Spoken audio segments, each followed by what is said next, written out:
आज़ादी का जो आंदोलन हुआ उसका केंद्र बिंदु प्रयागराज रहा था। हम तो एक प्रतीक हैं, हम एक सिंबल हैं। 20 लाख लोगों ने हमें चुनकर भेजा हुआ है। इस बात को कहा था कि सबसे पहला काम हमारा जनता के विश्वास को बढ़ाना हो कि उन जिम्मेदारियों का मैं बखूबी निर्वहन करूं का असर रहा हो, तो स्वाभाविक है कि लोग एक उम्मीद भरी निगाह से देखते हैं।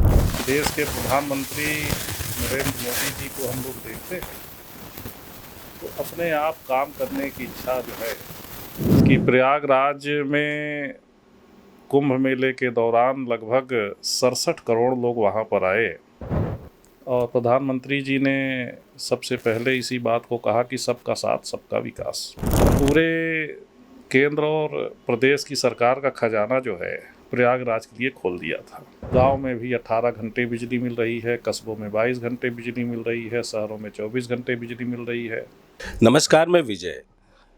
कहते हैं कि भारत की पहली संसदीय प्रयोगशाला के रूप में अगर किसी लोकसभा का नाम आता है तो फूलपुर लोकसभा का नाम आता है।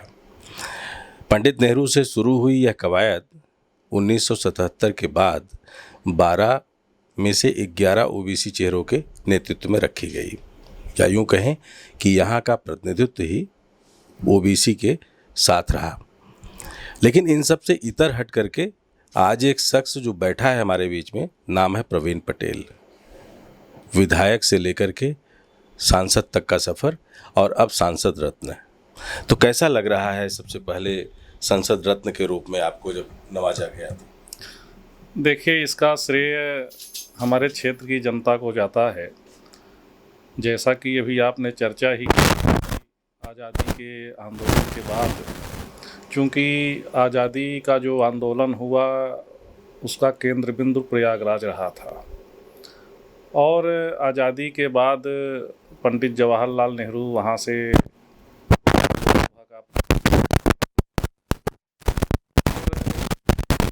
क्षेत्र से तो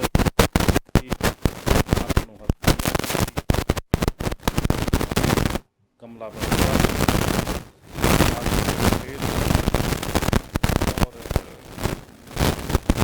राम जी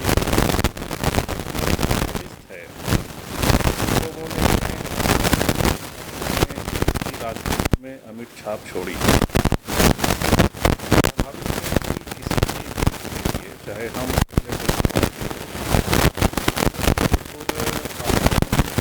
कर जाता है और एक जिम्मेदारी का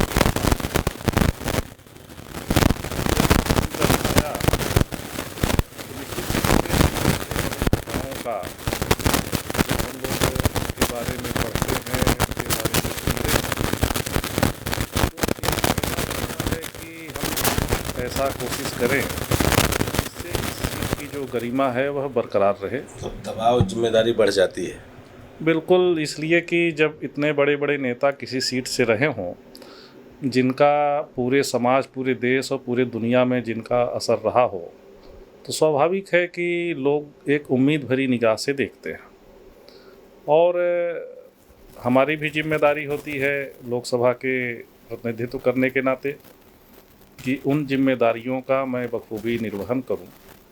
निश्चित रूप से जनता ने हमें मौका दिया, आशीर्वाद दिया और उन्हीं के आशीर्वाद से आज हमको इस बात की खुशी होती है कि पार्लियामेंट में संसद रत्न के रूप में फूलपुर क्षेत्र को भी चुना गया और निश्चित रूप से जिम्मेदारी देने वाले जो लोग हैं वही श्रेय के पात्र हैं और निश्चित रूप से हम संसद रत्न अवार्ड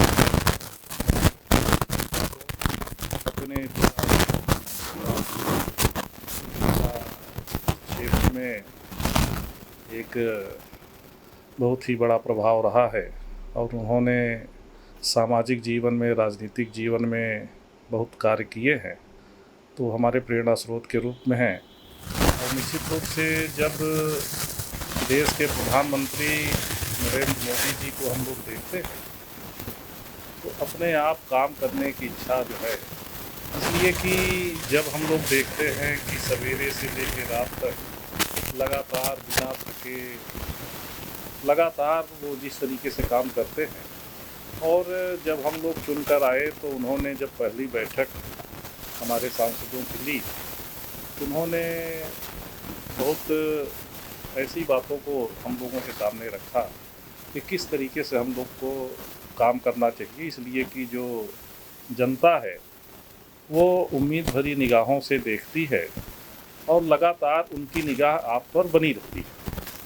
उस पर खरा उतरना, उन जिम्मेदारियों के एहसास के साथ आगे बढ़ना निश्चित रूप से एक चुनौतीपूर्ण कार्य होता है, लेकिन मेरा प्रयास है कि हम अपने क्षेत्र की जनता को संतुष्ट कर सकें और इस क्षेत्र की गरिमा को बढ़ा सकें। एक सवाल है कि लगभग 95% हाजिरी आपकी रही और 17 बार आप बहस में शामिल हुए। ढेर सारे सवाल और मुद्दों के साथ आप हमेशा मौजूद रहे।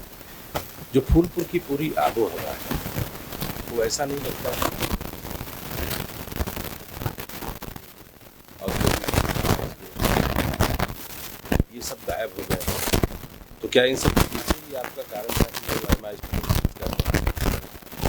वादा भी था आपका, तो जमीन पर कितना उतार पाए अब तक?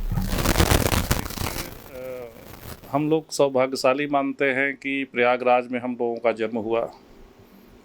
धर्म की नगरी है, तीर्थों का राजा है, और अभी आपने कुंभ में देखा होगा दुनिया से करोड़ों की संख्या में लोग आए, और ये दुनिया के लिए बड़ा आश्चर्य का विषय है कि प्रयागराज में कुंभ मेले के दौरान लगभग 67 करोड़ लोग वहाँ पर आए, और वहाँ का इंफ्रास्ट्रक्चर, वहाँ के लोगों ने जिस तरीके से करोड़ों लोगों का स्वागत किया, वहाँ की साफ़ सफाई, और इस बात को अगर कहा जाए कि देश के प्रधानमंत्री श्री नरेंद्र मोदी जी और हमारे माननीय मुख्यमंत्री श्री योगी जी ने पूरे केंद्र और प्रदेश की सरकार का खजाना जो है प्रयागराज के लिए खोल दिया था।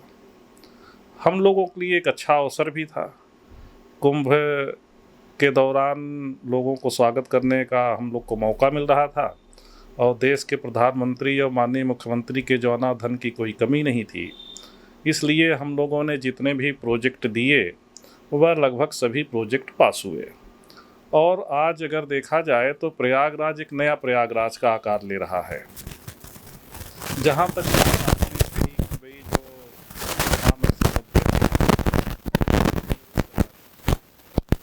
कि विकास की परियोजना है और गरीबों के चेहरे पर स्थान कैसे आए, हर व्यक्ति अपने को समझे, सबको समान अवसर मिले, समान रूप से सब लोग आगे बढ़े और हमारे क्षेत्र की प्रगति हो, इस बात की जिम्मेदारी भी हम लोगों को। लोकसभा में पाने का अवसर मिला तो पहले दिन से ही हम लोगों ने तैयारी की थी कि कुंभ के तमाम ऐसे प्रोजेक्ट हैं जिसके माध्यम से हमारे क्षेत्र का विकास हो सकता है। उसके साथ साथ मूलभूत जो चीज़ें हैं, नौजवानों को रोज़गार को लेके, हमारे किसानों को आधुनिक खेती से जोड़ने को लेके, स्वास्थ्य को और भी कैसे हम अच्छा अपने क्षेत्र में कर सकते हैं, स्वास्थ्य की तमाम परियोजनाओं को लेके, यह कहा जाए तो महिलाओं को कैसे आत्मनिर्भर बनाया जा सकता है, उसके बारे में हम लोगों ने एक तरीके से कहा जाए तो हम लोगों ने एक ढांचा बनाया है और उस पर काफ़ी कुछ हम लोग काम कर रहे हैं। काफ़ी कुछ हम लोग को सफलता मिली है। नौलाइमा कटाई मिल का मुद्दा जब हम लोगों ने उठाया तो निश्चित रूप से उसका सकारात्मक परिणाम हुआ और आज उसको एक उद्योग के रूप में धीरे धीरे वह आगे बढ़ने वाला है। तमाम ऐसे प्रोजेक्ट वहाँ पर आएंगे। उसके साथ साथ कई बड़ी सड़कों का विस्तार हुआ। हमारा अगर कहा जाए तो इस समय प्रयागराज एक्सप्रेसवे से, सारे एक्सप्रेसवे से लगभग जुड़ गया है। अभी भी सबसे आधुनिक पुल भी हमारे ही क्षेत्र में बन रहा है। हमारे ही क्षेत्र में इनर रिंग रोड का भी निर्माण लगभग आधा लगभग पूरा हो गया है। हमारे क्षेत्र में ही तमाम ऐसी बड़ी परियोजनाएं जो जनहित के लिए आवश्यक थी वह आज आकार ले रही हैं। तो हम इस बात को बड़ी जिम्मेदारी से कह सकते हैं कि इस क्षेत्र को हम लोग एक आदर्श क्षेत्र के रूप में चुनेंगे और बनाएंगे। हम लोग का यही प्रयास है। चूँकि आपकी जो कहें कि आपके नाम के साथ साथ खुद आप प्रवीण हैं खेती किसानी और इन सब में, जब रोड की कनेक्टिविटी अच्छी हो गई और प्रयागराज तो वैसे भी तीर्थराज प्रयागराज है और फूलपुर ऊपर से एक अलग तरीके की ऐतिहासिक गरिमा का हो, तो क्या आपको लगता है कि जैसे पहले गांव देहात में छोटे छोटे पशु चिकित्सालय होते थे, जो बेल होती थी जो पड़ी हैं अलग अलग जगह, पानी की जो व्यवस्था है अपनी, इन सब को लेकर, और जो पुराना हमारा कालीन उद्योग था जो कि फूलपुर के इलाके में हर घर में लगभग पसरा हुआ था, क्या उनको जिंदा करने की प्रवीण पटेल जी की कोई योजना है? देखिए, ऐसा है कि सबसे ज़रूरी होता है कि जो हमारी बेसिक चीज़ें हैं वह लोगों तक पहुंचनी चाहिए। सरकार की नीति शुरू से ही रही है कि हम सर्वांगीण विकास करेंगे और प्रधानमंत्री जी ने सबसे पहले इसी बात को कहा कि सबका साथ सबका विकास। सबसे ज़रूरी होता है कि कनेक्टिविटी अच्छी होनी चाहिए जिससे विकास की रफ्तार आगे बढ़े। ज़रूरी होता है कि लोगों को साफ़ और शुद्ध पानी मिले, उसके लिए गांव-गांव में पानी की टंकियों का निर्माण हो रहा है जिससे हमारे क्षेत्र में लगभग 99% गांव ऐसे हैं जो संतृप्त हो जाएंगे। हर गांव में शिक्षा के स्तर को बढ़ावा दिया जाए, उसके लिए केंद्र की सरकार और प्रदेश की सरकार ने तमाम योजनाएं चलाई जिससे आज शिक्षा की गुणवत्ता में भी व्यापक प्रभाव पड़ा है। उसके साथ साथ बिजली के क्षेत्र में भी बहुत बड़े काम हुए हैं और इस बात को भी हम कहना चाहते हैं कि यही 2017 से पहले हम लोग देखा करते थे कि एक हफ्ते दिन को बिजली आती थी, एक हफ्ते रात को बिजली आती थी, लेकिन केंद्र की और प्रदेश की सरकार ने तमाम ऐसी योजनाएं चलाई कि आज गांव में भी 18 घंटे बिजली मिल रही है, कस्बों में 22 घंटे बिजली मिल रही है, शहरों में 24 घंटे बिजली मिल रही है।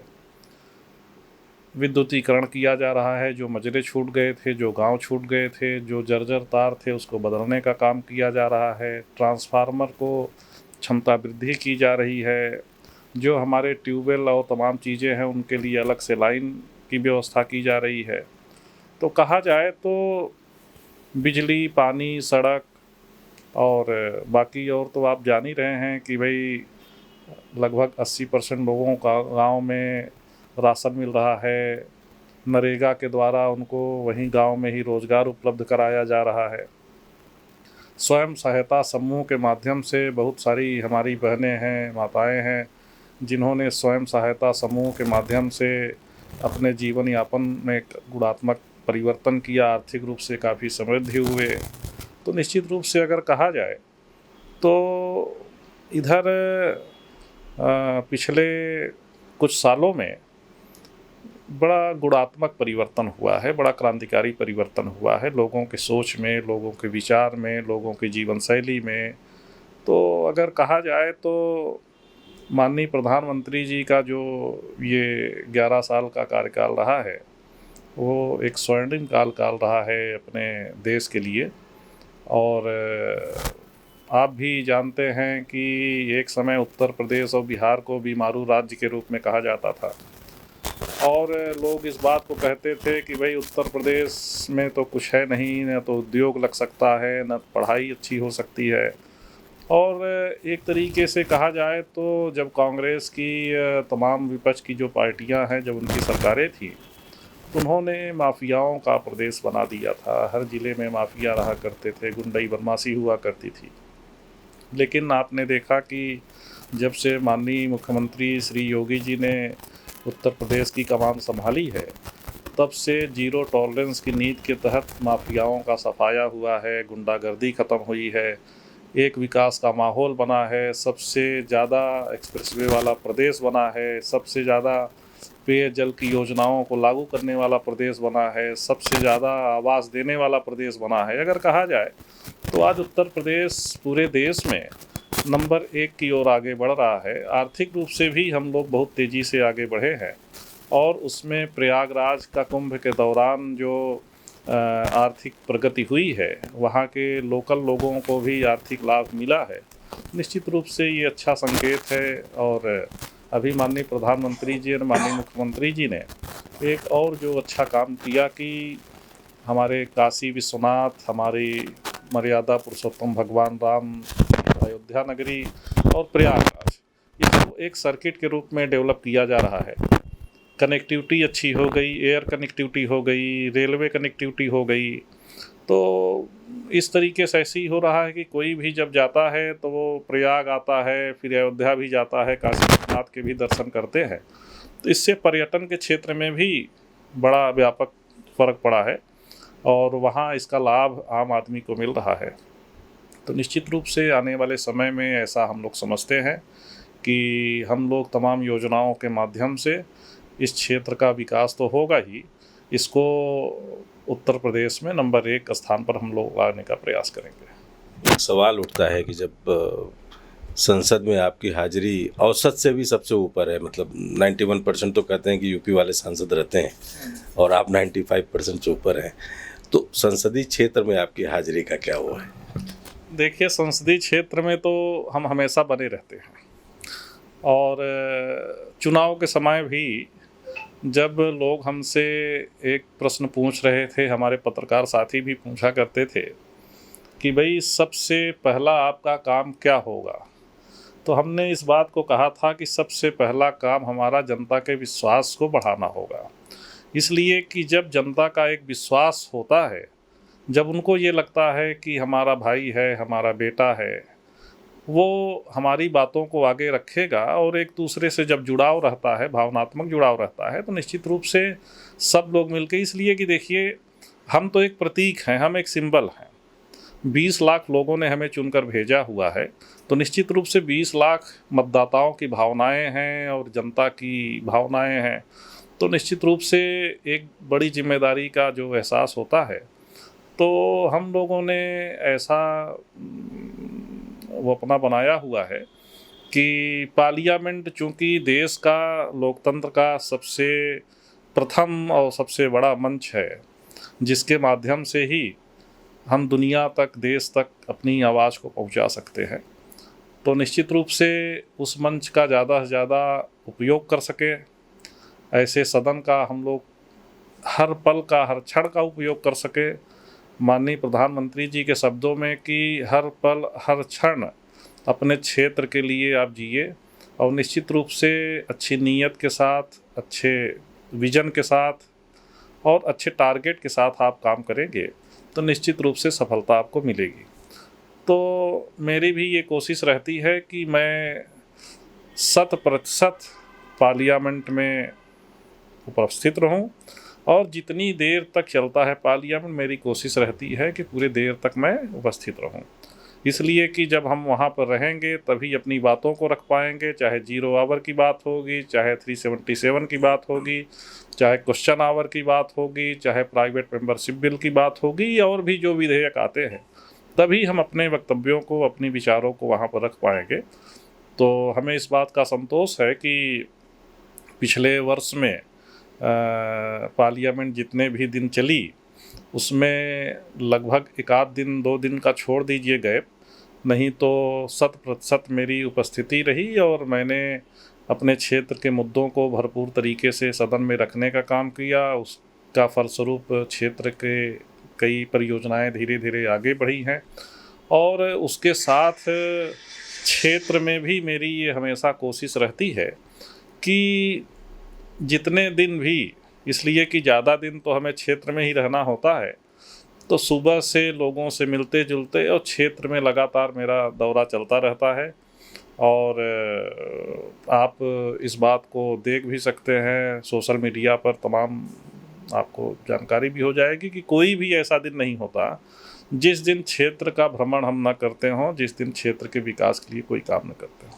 अब चूँकि सिलेबस आप पूरा अटेंड करते हैं, जब कहते हैं कि संसद की कक्षा पूरी आपने अटेंड की, तो जाहिर सी बात है सिलेबस पे पूरी पकड़ है।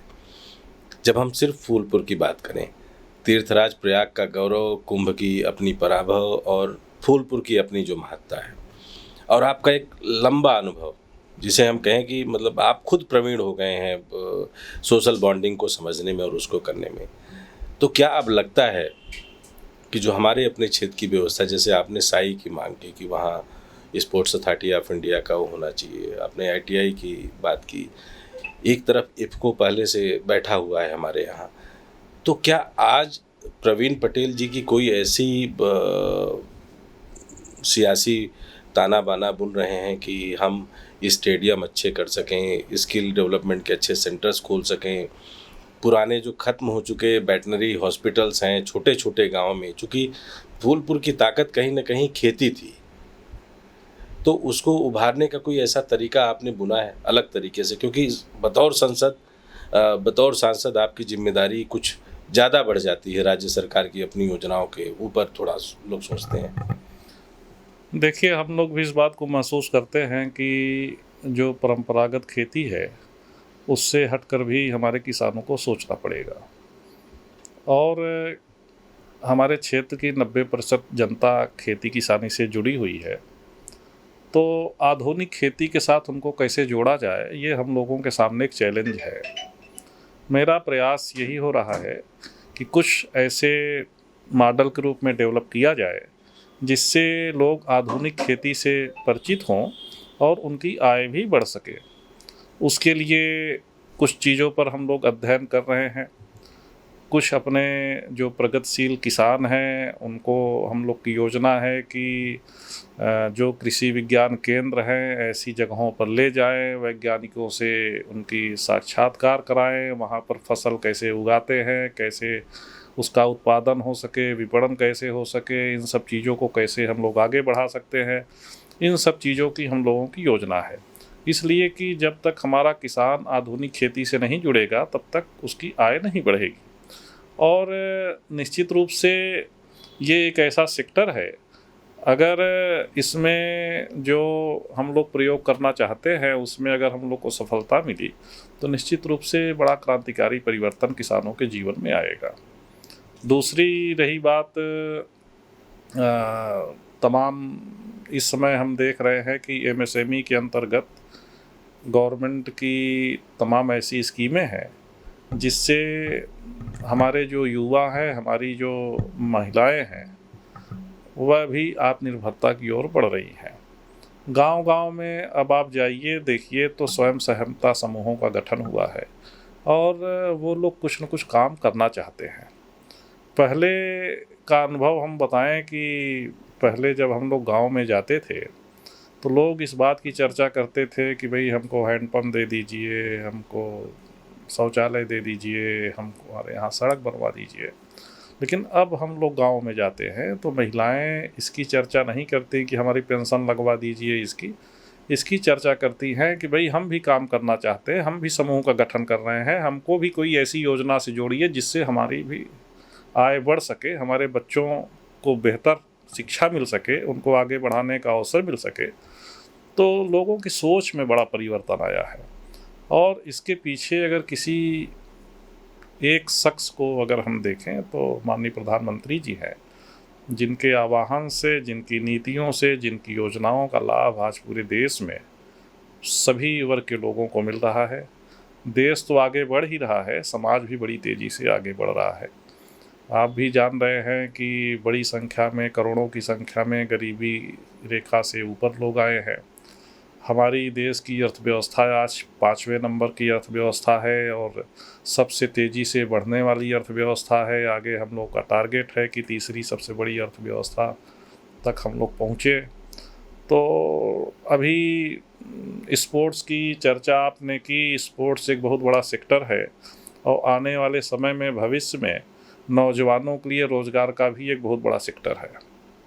अभी भी बहुत सारे लोग स्पोर्ट्स को उस नज़रिए से नहीं देख पा रहे हैं कि इससे हमारा भविष्य उज्जवल होगा। और हमारे क्षेत्र में तो हम ज़रूर आपसे ये कहना चाहते हैं कि हमारे क्षेत्र में कई ऐसे खिलाड़ी हैं बड़ी संख्या में जो आज अंतर्राष्ट्रीय स्तर पर खेल स्पर्धाओं में गोल्ड मेडल जीत रहे हैं।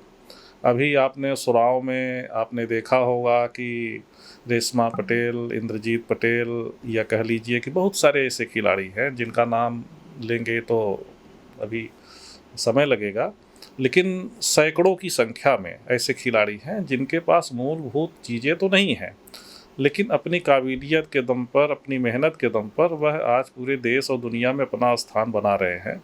तो हम लोगों की कोशिश है कि वहाँ पर कुछ स्पोर्ट्स के ऐसे सेंटर बनाए जा सकें, जैसे साई का हो गया या कुछ ऐसे स्टेडियम की व्यवस्था हो गई। वहाँ पर मिनी स्टेडियम गांव-गांव में कैसे डेवलप किया जा सकता है और खेल से कैसे युवाओं को जोड़ा जा सकता है, तो उससे उनका भविष्य तो आगे बढ़ेगा ही, समाज में भी एक सकारात्मक प्रभाव आपको देखने को मिलेगा। इसलिए कि आज देख रहे हैं कि जो हमारा नौजवान है, छोटे छोटे बच्चे हैं, वो कंप्यूटर और मोबाइल में धीरे धीरे उनका मानसिक विकास जितनी तेज़ी से होना चाहिए उसमें कहीं न कहीं हम लोग देखते हैं कि रुकावट पैदा हो रही है। और आउटडोर गेम की जगह इंडोर एक तरीके से केवल मोबाइल और स्क्रीन पर ही समय बिता रहे हैं, जो आने वाले समय में समाज में एक खतरनाक संकेत है। तो रणजी की जगह पबजी लोग हाँ, तो अब हम लोग का यही चैलेंज भी है और हम लोग प्रयास भी यही है समाज के सामने कि हम लोग फिर से बच्चों को आउटडोर गेम की तरह कैसे बढ़ा सकते हैं, जिससे देश का नाम तो आगे बढ़ाएं ही, उनका भविष्य भी आगे बढ़ सके। एक बड़ी बात आपने बोली थी अभी कि आप किसानों को ले जाएंगे अलग अलग कृषि विद्यालयों की तरफ। एक दौर था जब बचपन में हम कभी देखते थे कि इलाहाबाद एग्रीकल्चर का अपना एक अलग रूप था। फिर पंत विश्वविद्यालय ने कुछ ऐसा किया कि चौधरी चरण सिंह जी के समय में सारी की सारी गन्ना की खेती से लेके बाग बागान सब इधर चले आए और हम खाली पड़ गए। तो ऐसा नहीं लगता कि ज़रूरत है कि इन विद्यालयों के पूरे सिस्टम को आप गांव-गांव ले जाएं अपने क्षेत्र में? आप गांव वालों को वहां क्यों ले जाना चाह रहे हैं? इनको तो आने दीजिए, देखें। देखिए है क्या कि अभी जो हमारा नौजवान है, देखिए जो हमारे बुजुर्ग हैं जो परंपरागत खेती से जुड़े हुए हैं, चूँकि उनके मन में चीज़ें अब बैठ गई हैं, उसको निकालना कठिन होता है।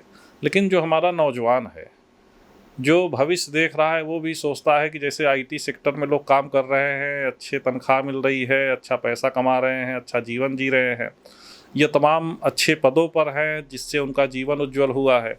इसी तरीके से कृषि एक बहुत बेहतर और बहुत बड़ी संभावनाओं वाला क्षेत्र है, लेकिन दुर्भाग्य ऐसा है कि हमारा जो नौजवान है उसकी दृष्टि अभी उस तरफ नहीं गई है।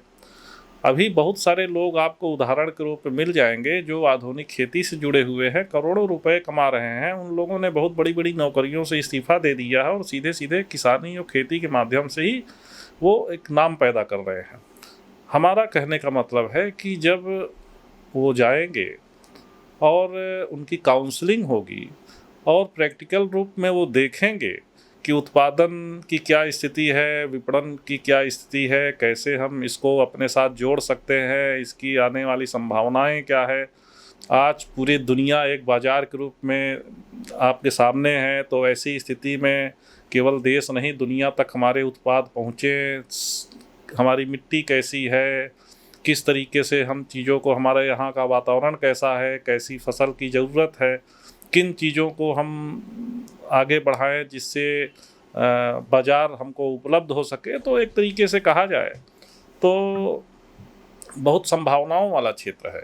और हमारे यहाँ इस बात को भी हम कहना चाहते हैं कि हमारे यहाँ 2019 में एक नए एयरपोर्ट की शुरुआत हुई और अभी आपके 2024 के 25 के कुंभ में उसमें एयरपोर्ट का नया टर्मिनल भी बना और हम लोगों ने मांग किया है कि हम वहाँ पर कार्गो की सेवा शुरू करवा सके और कृषि उड़ान योजना के अंतर्गत।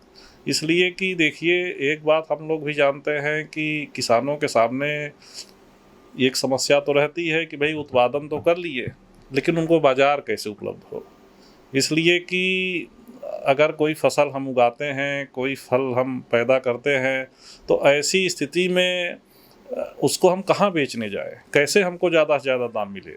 तो उसके लिए ज़रूरी है कि कुछ टाई अप होनी चाहिए, कुछ ऐसे व्यवस्था होनी चाहिए। तो अभी हमने इस बात को भी प्रश्न लगाया था कि भाई हमारे यहाँ कृषि उड़ान योजना के अंतर्गत कार्गो की सेवा शुरू की जाए, जैसे वहाँ पर किसानों के जो उत्पाद हैं वह ख़राब ना हो, वो डायरेक्ट जहाँ जाना चाहें वो बेच सकते हैं। क्योंकि रेल कनेक्टिविटी है, हाँ। सड़क कनेक्टिविटी ऐसी है कि हाँ। आप रातों रात जो है, अगर हम कहें कि फूलपुर की गोभी जो है दिल्ली में धमाल मचा सकती है। नहीं नहीं, बिल्कुल जो है, इसलिए कि आप भी जान रहे हैं कि वहाँ पर जो किसान हैं बहुत ही मेहनत करते हैं, लेकिन केवल जो अभाव है हमारे नौजवानों के कि वो आधुनिक खेती से अभी जोड़ नहीं पाए हैं।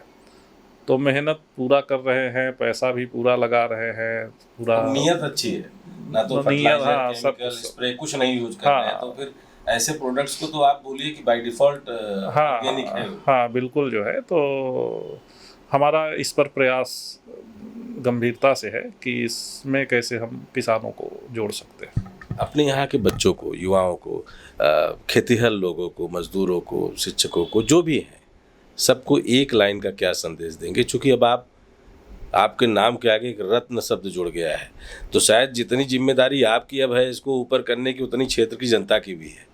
तो उनसे क्या अपील करेंगे, क्या बोलेंगे? ये जो रत्न की गरिमा है और फूलपुर की जो आभा है और तीर्थराज प्रयाग का जो अपना प्रभाव है, उसको दुनिया में कितनी धमकदार करें?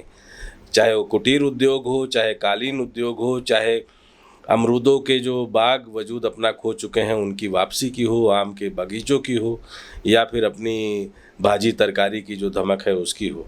और पढ़े लिखे तो हर गांव में बैठे हैं, ज्ञानी हैं, सब कुछ है।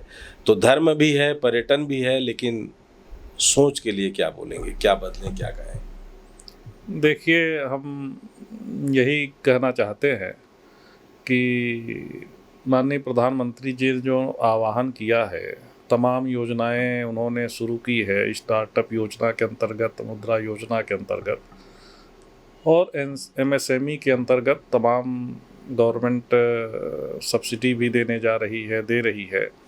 तो ऐसी स्थिति में हम नौजवानों से, अपने किसानों से, नई पीढ़ी से ज़रूरी अपील करना चाहते हैं।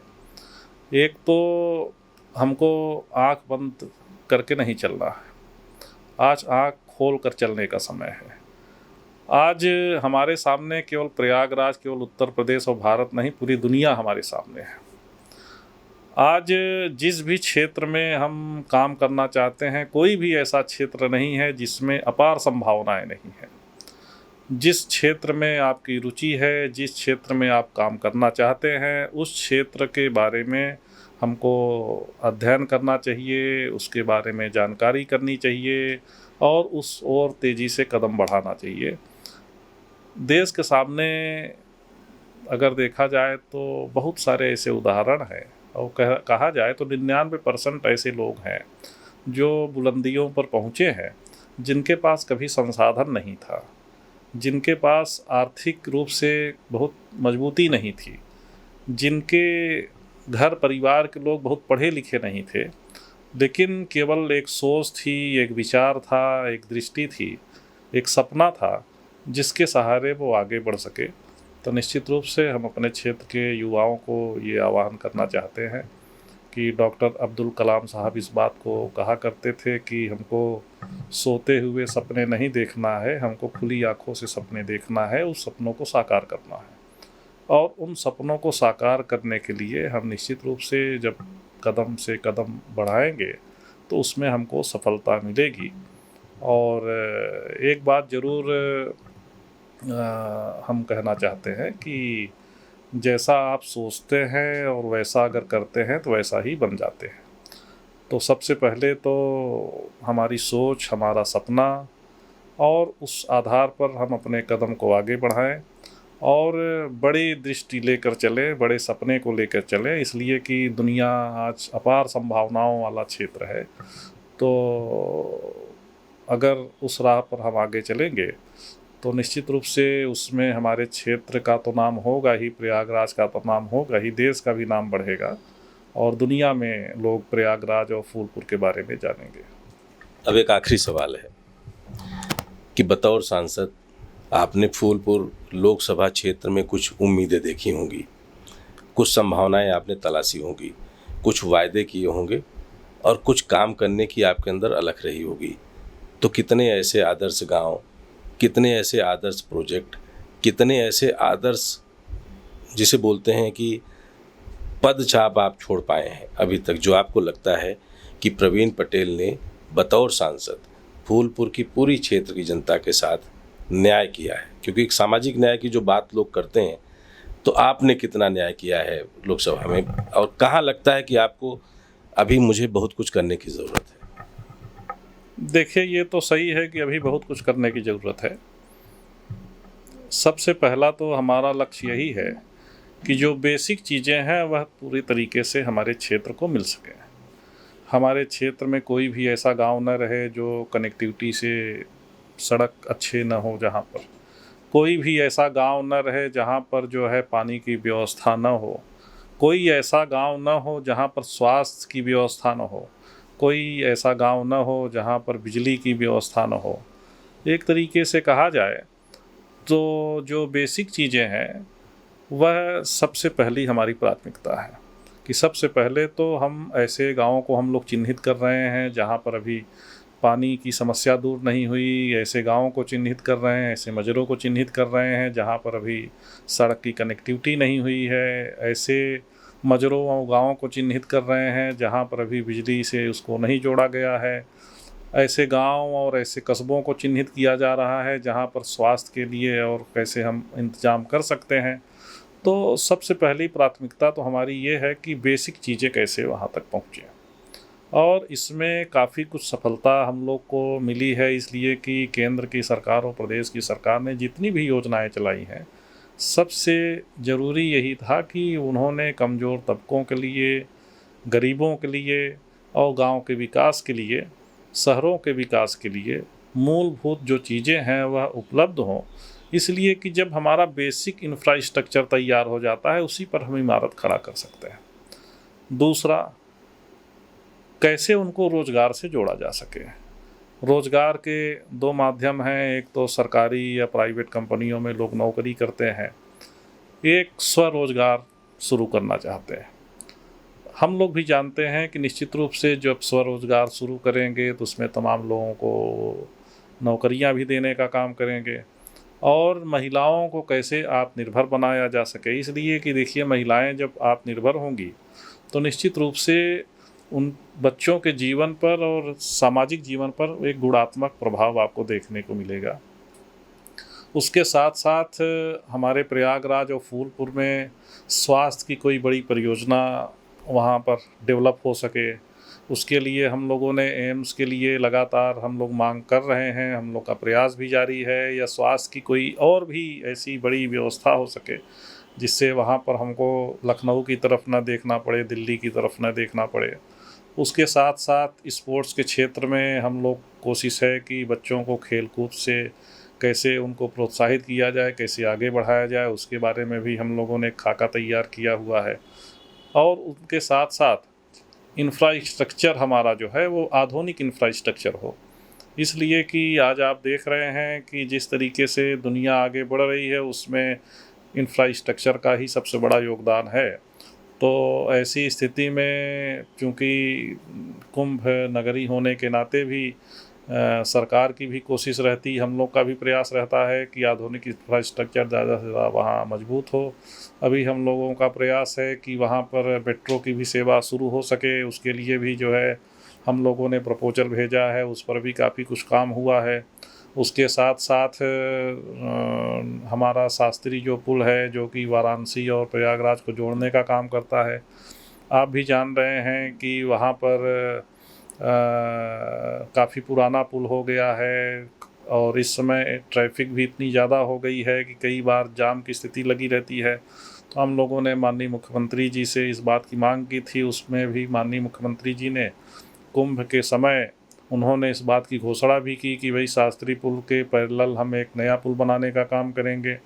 हमारे यहाँ हेता पट्टी से लेके सलोरी तक एक नए पुल की मांग हम लोगों ने किया था, उसको भी माननीय मुख्यमंत्री जी ने आगे बढ़ाने का काम किया, उसका बजट भी आवंटित हो गया, उसकी बरसात बाद शुरुआत भी होने जा रही है। और उसके साथ साथ हमारे क्षेत्र में जो नगर निगम सीमा का विस्तार हुआ, जो बहुत सारे ऐसे गांव हैं जो शहरी हो गए थे वो शहर की परिधि में आए हैं, जिससे वहाँ पर चाहे सीवर की व्यवस्था हो, चाहे सड़क की व्यवस्था हो, चाहे नाली की व्यवस्था हो, सारी व्यवस्था ठीक हो की जा रही है। वहाँ पर 24 घंटे बिजली देने की व्यवस्था की जा रही है।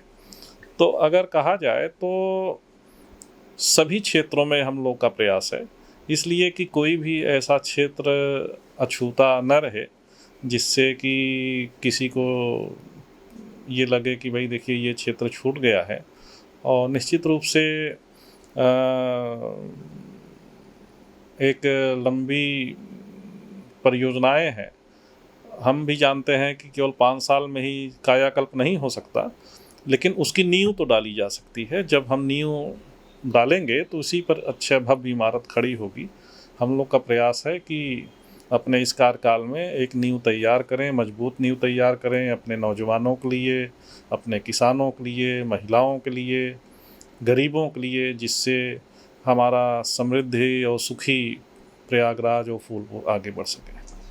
ये बड़ी बात है। हमें लगता है कि समय और बाकी चीज़ों को ध्यान में रखते हुए हर टंकी का पानी बराबर से हर पंचायत, हर घर पहुँचे, वेटनरी हॉस्पिटल्स की अपनी व्यवस्था सही हो, और जैसा कि आपका सपना है कि देश की मुख्य धारा से जुड़ करके फूलपुर के नौजवान, युवा, महिलाएं सब उठ करके उस पराभव को पाएं जो हमारे पास पहले से ही मौजूद है, चाहे वो तीर्थराज प्रयाग का गौरव हो, चाहे इलाहाबाद की अपनी राजनीतिक विरासत हो, या फिर फूलपुर की अपनी राजनीतिक धमक। यह संसदीय प्रयोगशाला शायद अब नहीं रहेगी, क्योंकि इस प्रयोगशाला में अब प्रवीण जैसे प्रवीण आ चुके हैं, जिनको लगता है कि उस क्षेत्र के हर एक कोने को रत्न का दंभ ये देने में सफल रहेंगे। समय लेता है और लगता है अपने आप को दोबारा गौरवान्वित करने में, लेकिन शायद क्षेत्र की जनता के साथ साथ प्रवीण जी की अपनी नीतियाँ वापस बागवानी की धमक और फूलपुर की वो बादशाहत ला सकें, जहाँ हर घर कहीं न कहीं कालीन उद्योग अपने इतिहास लिख रहा था। अमरूद का वजूद वापस आए और फूलपुर की अपनी खुशबू पूरे दुनिया में बके। इसके लिए बहुत बहुत धन्यवाद। बहुत धन्यवाद आपका।